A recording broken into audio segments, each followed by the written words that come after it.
No.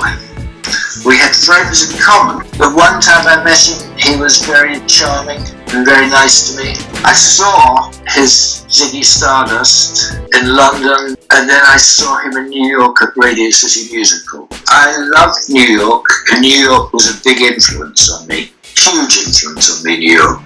I first went to America in 1968, arrived in New York and hated it, and then went across to Los Angeles and San Francisco, came back to New York and fell in love with it. And I used to go regularly. I could bump into people in the street the minute I arrived. Currently, New York is full of ghosts for me. Friends who have died, friends who have moved. And the city's a very changed place in the way that I think if you didn't come to London for 10 years, you would find it very different too. Isn't the destruction of cities just a classic thing in movies, whether it's London or not? London is considered one of the world's major cities. Some people think it's the most major city these days. They used to think it was New York, they used to think it was Paris. These three cities have vied for being the world's most contemporary cities in different periods. London currently is seen as more cultured than New York, perhaps. I don't know. I don't necessarily think Hollywood wants to punish. Hollywood wants to make money. Destruction makes people attached and respond emotionally. That's commercial. Purely commercial. I don't see any other motive other than they're going to make more money. We really are in a period of huge uncertainty. When I went to Paris at the beginning of December, I arrived to riots. So I arrived in the third week. I sat in my hotel room hearing sirens and explosions that were just around the corner from where I was. They're still having riots in Paris. They're now in their 8th week. And whatever the government's tried to do to stop them, it hasn't worked. As nobody knows what the outcome of Brexit is going to be, we could be heading for a period of civil violence in England. I don't know. I hope not, obviously, but then we do need change. There have always been big differences between London and Paris. In England, the violence is less sophisticated, shall we say. I think it's more cultural than France. They were alienated youth. In France, I think it's more alienated workers. And we have class in England, which is such an issue still. Brexit is an English public school boys squabble, an Eton public school boys squabble. They're so out of touch with reality because we're all more integrated now than ever. We're culturally integrated. This whole thing of Brexit, that we're going to leave and take back control, it's ludicrous because so much of England is not owned by England anymore. So much of England depends on external sources. So much of our food comes from outside England. Merry Christmas. Merry Christmas.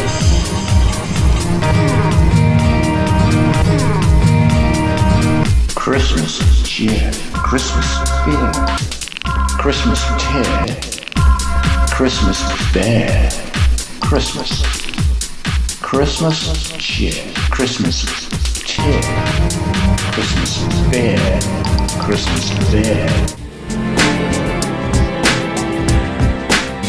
Property is seen as a safe place all over the world, but it was, and now property is collapsing. The Oscorp scheme, it's still going on. Nothing is actually being built. More schemes like this are going to be given the go-ahead, but there'll be more empty properties being built until we have some cultural shift. Whether this Brexit is going to create the cultural shift, I don't know, but there's a huge one at Battersea which has taken over 30 years and still hasn't finished. Problem with a lot of these ones that have been put up is they don't look like anywhere in the world. Tourists coming to London in the future, and so much of London is dependent on tourists, will be saying, well, where am I? Where am I? This could be anywhere. This could be Dubai. It doesn't look any different. Because what's being built is built in the same way for the same kind of market. It's very short short-sighted. It's all about money now, capital now, and certainly it's not intelligent. It's not visually intelligent either. Now, I still think London's a fabulous place, so there's this ambivalence, because there's lots of people who are having shitty lives. The homelessness in London is shocking these days, and the increase in homelessness is so apparent.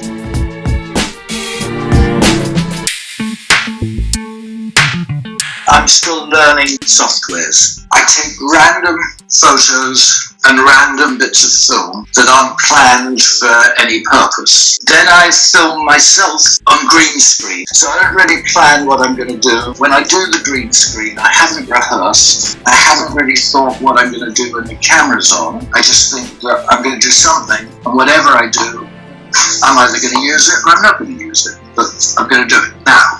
Then I start putting things together. Sometimes I start with a piece of music, sometimes I start with a film, sometimes I start with some words, but there's no rule as to which comes first. Then I just see what happens. I go with some kind of development that feels organic, but I don't really know what I'm doing when I start.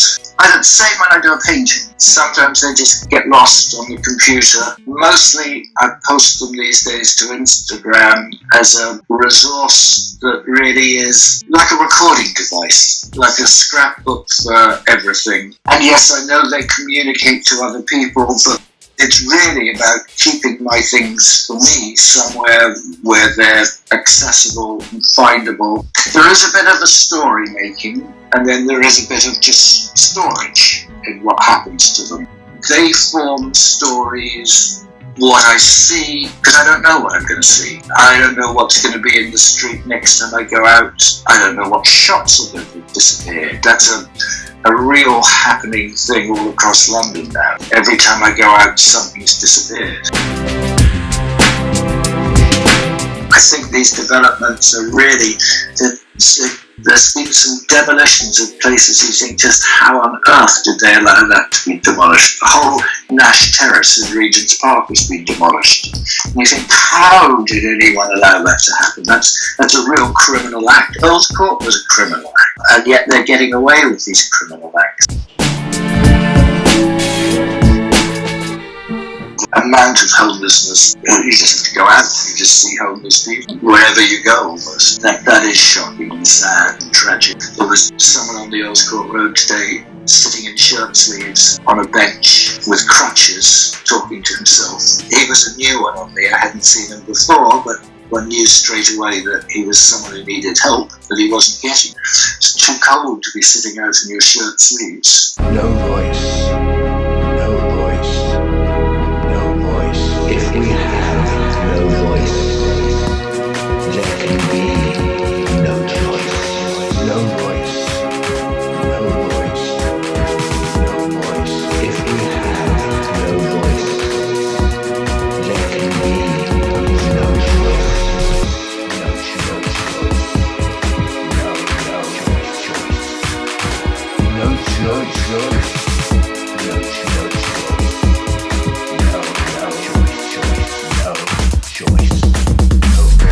If we have no voice, there can be. I used to read a lot of science fiction. I read a lot of Philip K. Dick.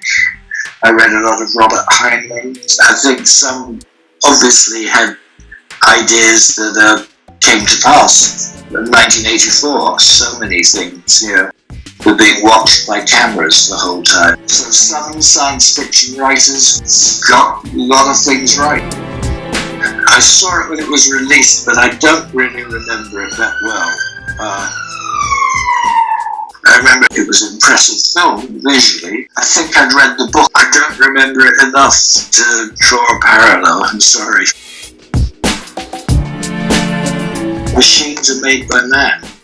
Even if they're made by another machine, man made that machine first. So we have computers that run banks these days. Computer algorithms that dictate how money is invested. There's computer-aided surgery. Whether machines will build machines, that then just make their own decisions. I suppose that's inevitable at some point. How far away, I don't know. But then I never expected to have the kind of technology in my pocket that I have in my pocket every day. I don't know if it's changed their way of thinking. It's certainly changed reading to me, but I'm still the same person. It's still my mind, and the thoughts that come into it that from outside stimulus could be from anywhere. It's my mind that sorts through it. I don't know. I mean, humans are humans, and the more we interact with machines, we're still humans. I don't know where I got onto that. That's the interaction of man and machine these days, because there's so much more opportunity. Let's hope we're not heading to another 1920s style world recession, but that's a big possibility.